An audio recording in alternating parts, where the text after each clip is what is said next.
In this video, I'm going to show you the 5 chord types that every singer, songwriter, pianist, and producer must know to up their game.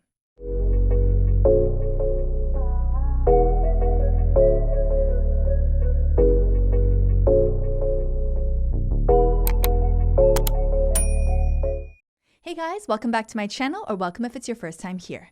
My name is Keira, founder of Modern Pianista. On this channel, we discuss all things regarding artistry, entrepreneurship, and music education.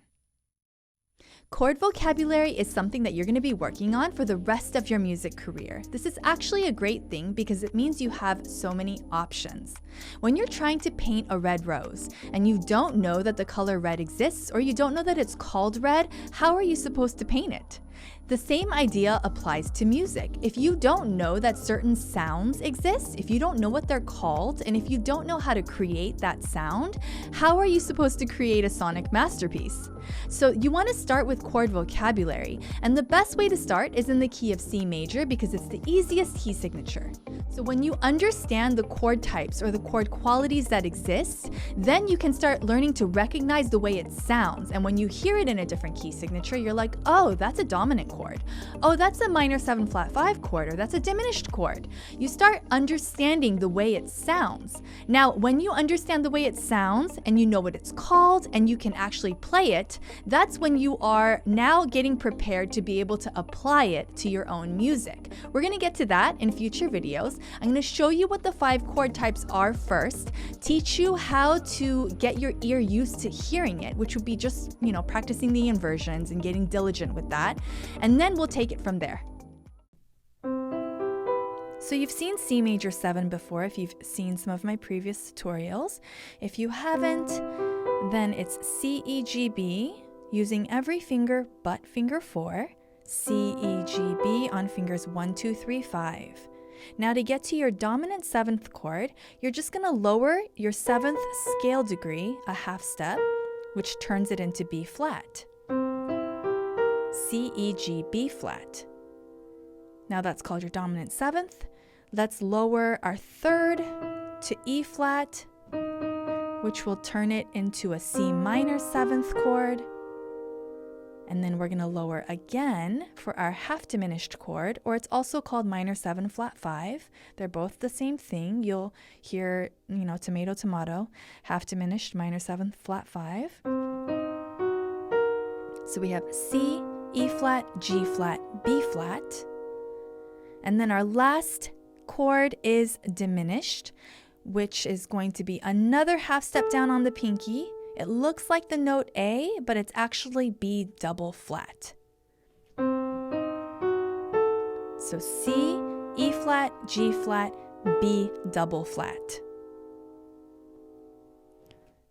C major 7, C dominant 7, C minor 7, C minor 7 flat 5 or half diminished, and C diminished.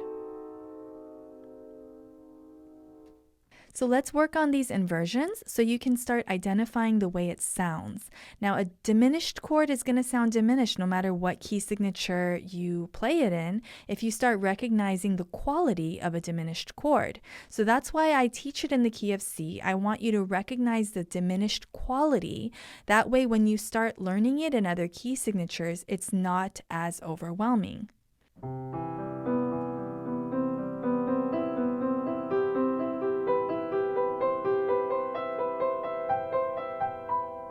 That was C major 7. Let's do our C dominant 7.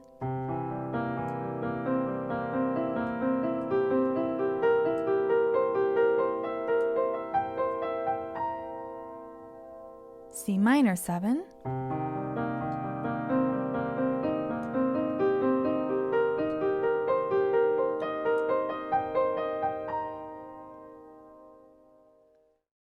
C minor 7 flat 5.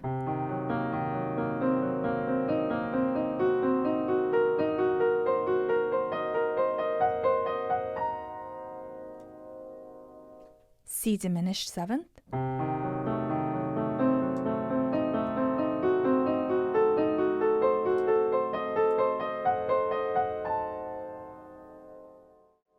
So understanding that these chord types exist and knowing what kind of emotion it evokes is the next piece of the puzzle. Now, obviously, that's a ways away if you have not played with these chord types before, but that's where you want to be, because part of creating beautiful music is by understanding how to build and release tension. It's like a movie. If you know the ending of the movie, if you know that the couple is going to end up happily ever after, if you know that the person is going to be safe after they go into the haunted house, it's not that fun of a movie, right? It's when you're on the edge of your seat. It's when you're in suspense. It's when you're not sure. And music is no different. You want to create that tension and then release it in the most beautiful way when it's least expected. Bring in that pleasant tone after you build tension, right? So having vocabulary to evoke these emotions is what your goal should be. To be an accomplished songwriter, producer, pianist, artist, all of it. As I always tell all my students, you can have the best equipment in the world, you can have the best teacher in the world, but no one can move your fingers for you. Put in that work, put in that time, and I promise you it'll pay off. Let me know how things are going in the comments below, and I'll see you in the next video.